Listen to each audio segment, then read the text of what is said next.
So this gives you my vision for what big data research ought to consist of. And the context is on the next slide, So the context is Intel Corporation held a national beauty contest to locate their next science and technology center. And 160 people put together teams to propose, candidates for this next center, and we won, and with a big data proposal. And so this comes with a fair amount of money. So it's supporting 20 principal investigators, about 50 people in all. Plus, there's 5 full-time Intel scientists working on this project. So this is a fair amount of horsepower. And so I'm here to tell you what we think we're doing, and then to sort of solicit brickbats on what we ought to be doing. So first, you have to have the obligatory slide saying what big data means. So I know this is trite and hackneyed, but it's really the 3 V's. You've either got too much data, or it's coming at you too fast, or it's coming at you from too many places, and you have a variety problem. If you've got too much of it, either you want to do normal SQL analytics, which has been talked about a few times today. And in my opinion, if that's what you want to do, the commercial data warehouse vendors have very scalable, very good, very high performance solutions. And I know of 20 or 25 production data warehouses running on a variety of vendors' products in the petabyte range, running on a few hundred servers, and staying up 24/7 and keeping people's workloads executing. So I personally think that a research project is silly to ever compete with the commercial marketplace. And so I think in that area, the commercial marketplace is doing just fine. However, I'm a huge fan of the world moving toward much more complicated analytics. So I think the business intelligence guys who are good at doing SQL analytics are going to move to become data scientists and do much more complicated analytics. So data scientists may not be the same physical human that does business intelligence, but that job spec is going to get much more complicated. So I think if you have a big volume, doing complex analytics is very interesting. And then we're also working on a bunch of big velocity problems, and we are not currently doing much in the variety area, but I'll have one slide at the end on that topic. So we're working a whole bunch on complex analytics in the scalable big volume case. So what are we doing?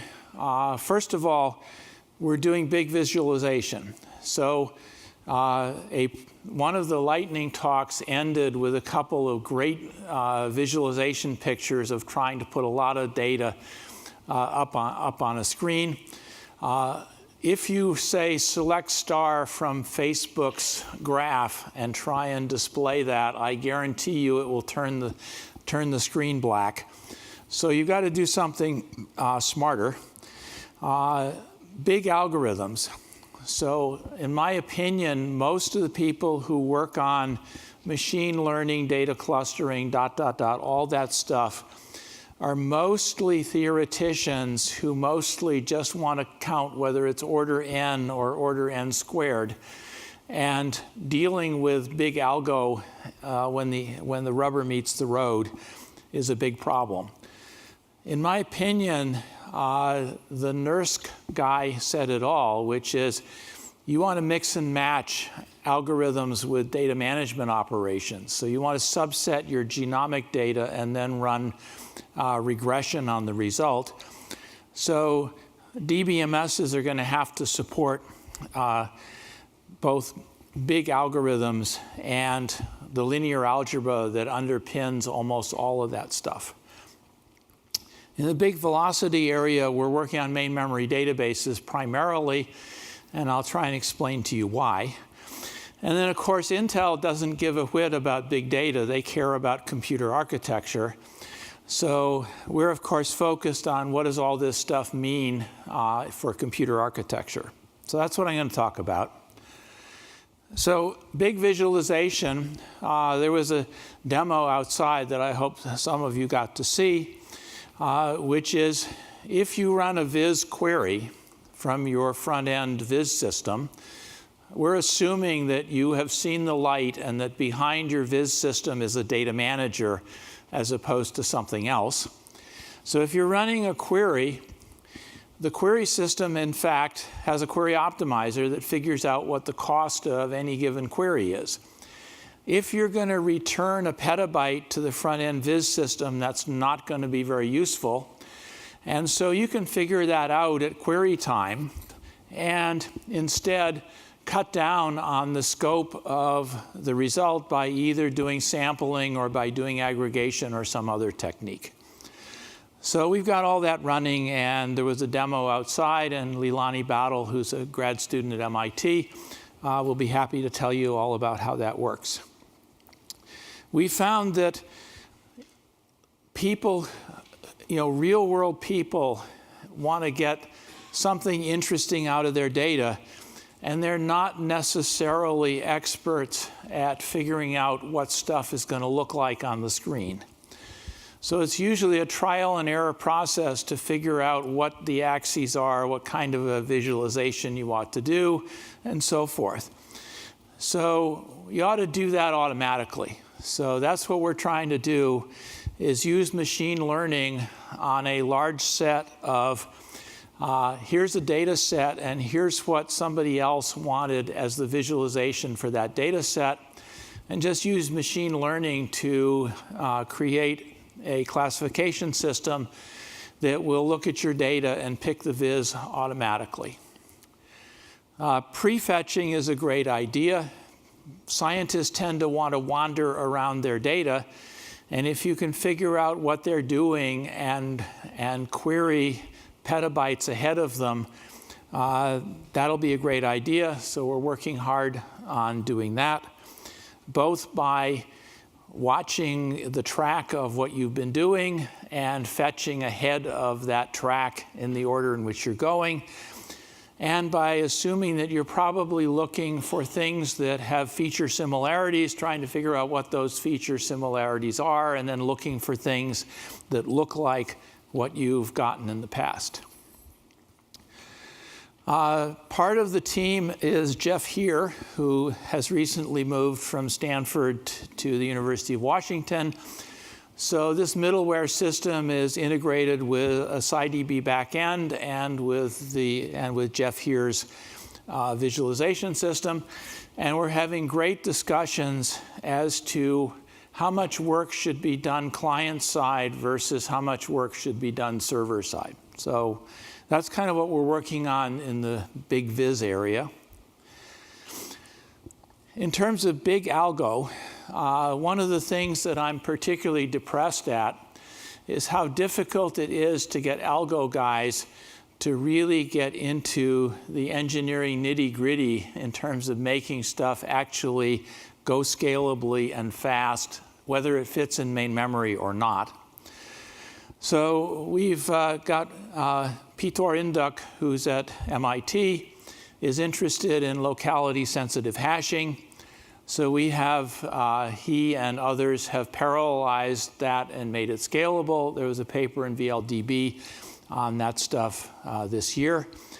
And hopefully other algo people are going to work in other areas.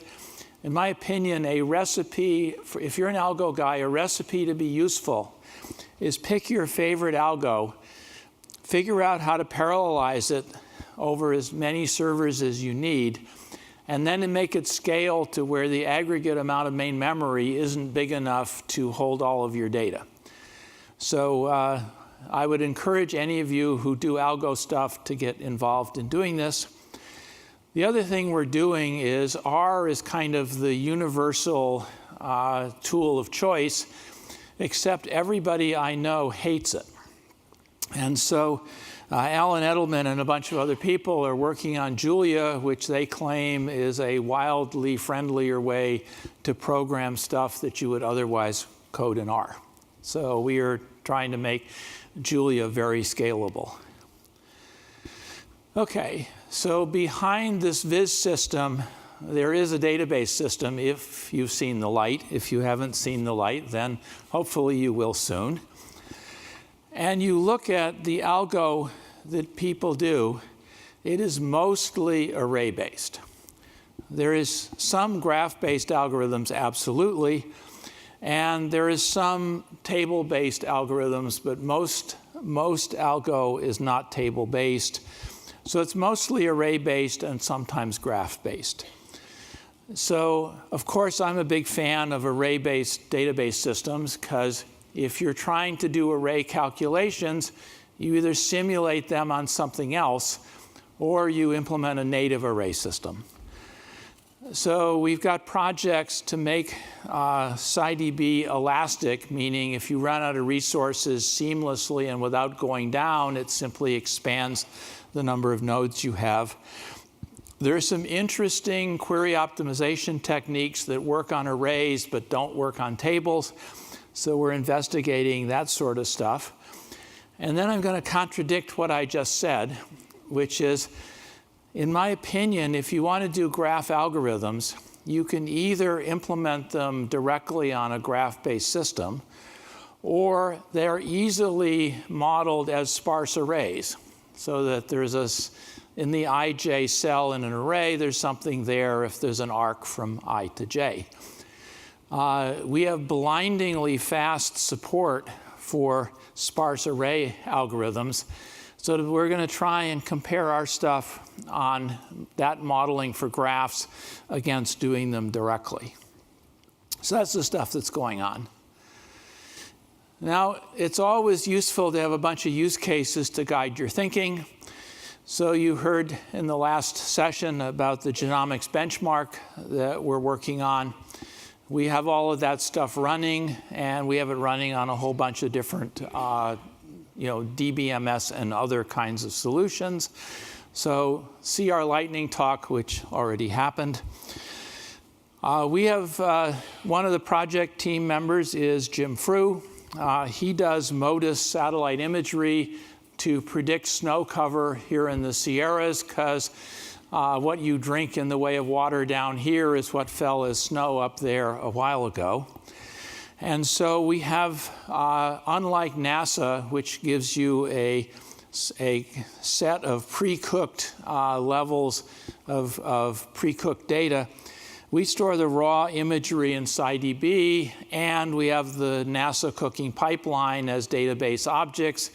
If you want to replace anything that's there with your own algorithm, be our guest.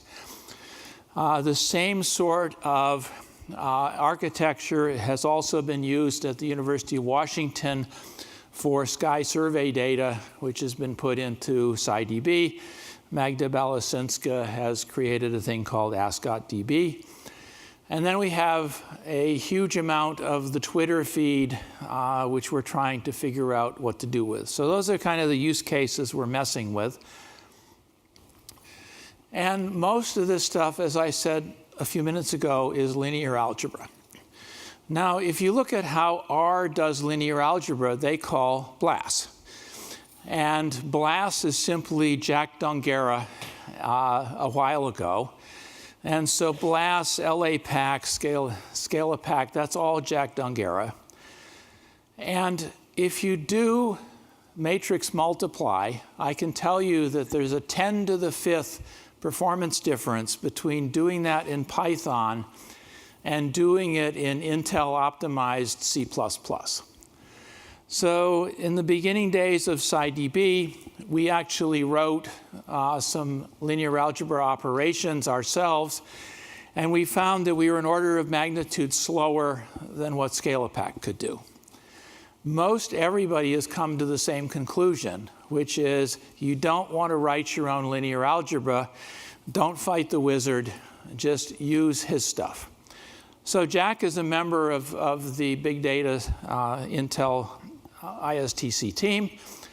So what you want to do is integrate Scalapack with a DBMS. The problem with doing that is they're both very big software packages. They both run on lots of nodes. They both communicate, but they store data differently. They use different networking. MPI is universally shunned by database people because it's not recoverable. Scientist guys love it. And so you've got two big independently written software systems that must coexist. Now, even if they're both array-based systems, the problem is that SciDB doesn't store arrays the same way Scalapack does, so you've got to do a format conversion. That's expensive. What's more, both of these packages assume they have the complete machine resources. And so you actually need a separate resource manager modulating these two things that think they own everything. And of course, my first comment to Jack was, why can't you make Scalapack recoverable? Because if it's in the middle of an operation, previously it would just plain fail and you'd lose all your work. Now it's recoverable. Someday it would be really nice to agree on a common format, and that would make a whole bunch of these problems go away and would make ACID a whole lot easier. Maybe Jack and Sam Madden and I can somehow have a come to Jesus meeting. I don't know. So that's what we're doing in terms of big volume. Let's turn to big velocity. As I see it, the people who are trying to drink from a fire hose are doing one of two different kinds of operations. Some of them are looking for patterns in the fire hose. Find me a banana followed within 10 milliseconds by a strawberry. Historically, complex event processing systems did this, and this was their market, and they were an independent and complete software system that did CEP. On the other hand, if you have a whole bunch of state and not very much of a pattern to look for. So for example, if you have trading engines on Wall Street, another trading engine in London, another trading engine in Hong Kong, you want to assemble your global real-time risk. What's your current position across the whole globe for or against any particular stock, say IBM? That's a fair amount of state to keep track of, but every incoming message is a trade, and all you have to do is update the state of your global database. Main memory database systems are really fast at doing the second kind of operation, and CEP historically has been really fast at doing the first one. Most of the cooking pipelines that you guys seem to do are mostly, I think, the latter use case, but I could be wrong. But anyway, these are the two kinds of use cases I see for drinking from the fire hose. Now, it turns out I've built a CEP system, a thing called Aurora that turned into a commercial product called Streambase. I've built a main memory database system, a thing called HStore, which turned into a commercial product called VoltDB. There's a huge amount of commonality between these two completely independent software systems. So you're immediately led to ask the question, why do I need two completely different software systems that have a huge amount of overlap? Reminiscent of the people sitting up here on the stage a while ago. So the question is, can I make the functionality of one do the functionality of the other easily? And the answer is yes, you can. You're better off starting with a main memory database system and adding queues and a thing called windows, which is pretty much what's in CEP products. So we're adding that stuff to the HStore system, which is the MIT prototype that preceded VoltDB. And it's pretty clear that we will do CEP in a main memory database system as fast as the CEP guys do it. And we give ACID at the same time, and they typically don't. So I predict the death of CEP systems, because main memory systems are just going to take over that market as long as they add a little bit of stuff. And we fully expect to demonstrate that really clearly this fall. While I'm at it, main memory database systems, I think, are really going to take over. Why are they going to take over? First of all, disk-oriented OLTP databases, such as MySQL, are really slower in almost all circumstances I can think of than taking a main memory database system and archiving some of the tuples when they get cold enough. We have a paper on that that's going to be in VLDB in 2014. And even if you put memcached in front of MySQL, you still lose. So I predict that main memory database systems not only will take over CEP, but they're going to take over the disk-based database market. While we're at it, most all of you, including MySQL, do data logging using what are called write-ahead logs. The gold standard in that is a system called Aries, written by Mohan. If you log the command rather than the data effects of that command, it's wildly faster. We have a paper in submission that goes through why that. So I think there's going to be a huge amount of architectural morphing in this area, from disk-oriented things, which are the old view of things, to main memory things, which is the new way of doing things. Of course, what is Intel interested in? Well, they're interested in three things. First of all, many-core is coming at us really quickly. And sort of think 1,000 cores on a chip is not that far away. The problem is, you put 1,000 cores on a chip, that's going to give major heartburn to every piece of system software I know of. Traditional DBMSs, including MySQL, are going to need major surgery to cope with this. Why is that? The answer is they have a ton of shared data structures. B trees are a shared data structure. You get 1,000 cores going through a B tree at the same time, and you can't trash that data structure. You need latches to separate out these threads, and you got everybody waiting on latches. And so many-core is going to have huge implications. Now, one approach is to say the database can't have shared data structures. Just legislate them out of existence. That's, in fact, the architecture of HStore and VoltDB. That's one way to do it. The other way to do it would be to create hardware that can move your computation from one node to another very, very quickly. Right now, that's very slow. It takes a message. But you might have hardware-supported move, which would enable you to do considerably different architectures for multi-node database systems. So that's something we're kind of playing with. Xeon Phi has just been released. It's a blindingly fast floating point processor. And it's Intel's attempt to displace NVIDIA in the GPU market. So we have a database prototype running exclusively on GPUs and on Phi, and that's showing some promise. The genomics benchmark that you heard earlier about, we have a version of that runs the data management on Pentium, runs the linear algebra on Phi. That looks like a really good idea. But the problem is that current Phi doesn't share memory with Pentium, and so it's kind of bus limited. But that's going to go away as a problem in the near future. So I think there's interesting ways to take advantage of high floating point computation. And then the thing that Intel is very interested in is, what's the son of Flash going to look like? What follows Flash? And so we have an Intel emulator for possible next things after flash. Think memristors, phase change memory, that kind of stuff. And we're trying that out on HStore.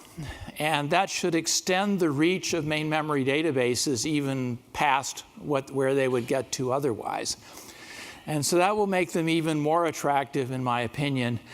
And it will allow us to look at the architectural issues of future storage on database systems. The 800-pound gorilla in the corner is big variety. As near as I can tell, this is the #1 challenge in most enterprises, is integrating data from lots of different sources. And we have a prototype at MIT called Data Tamer, and are kind of noodling other ideas. But I think any of you in the audience who have ideas on how to do this at scale this is really important. I'm done. Thank you. Any questions? Thanks. I was just curious, in line with, you said that you were interested in prefetching and also your interest in memory-based databases, whether you're looking at any domain-aware data temperature type of algorithms? I think the use case we're considering is you're Jim Frew and you're wandering around MODIS satellite imagery. You know, I'm almost never going to go back and look at anything I've already looked at. So it's very difficult to figure out the temperature of stuff. You've got to do prediction as to where he's going to go next. So we're focused on that use case. Others, you know, temperature-based algorithms, I think, work in other domains just fine, but not in our use cases.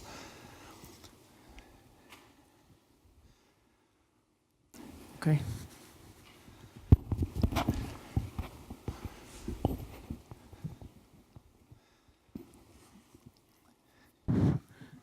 You were talking about the computing power versus the computational power, right? The computing power of the CPUs versus the computational power of things like NVIDIA, et cetera, right? And have you run the XLDB, the linear algebra primitives on an NVIDIA, like the Tesla or things like that? And were you able to get orders of magnitude things out of them? Well, unfortunately, we are Intel captives. So unless... XLDB is not Intel captive, is it? No, but I'm just saying this is an Intel-sponsored project, and unless our sponsors think that's a good idea, that's not something that we'll probably get to. But it would be a useful thing to try. Because you are proponent of putting linear algebra in the database, right? And, absolutely. And putting linear algebra in a thing like the hugely 2,000, 3,000 core, NVIDIA, things like that. That would improve a lot of things that we can do, right? Yeah. Thank you. There's no question linear algebra runs better on floating point processors than on Pentium. Yeah. Thank you. Great comment. Okay, so that's the last question, and we'll move on. Yeah, okay, go ahead.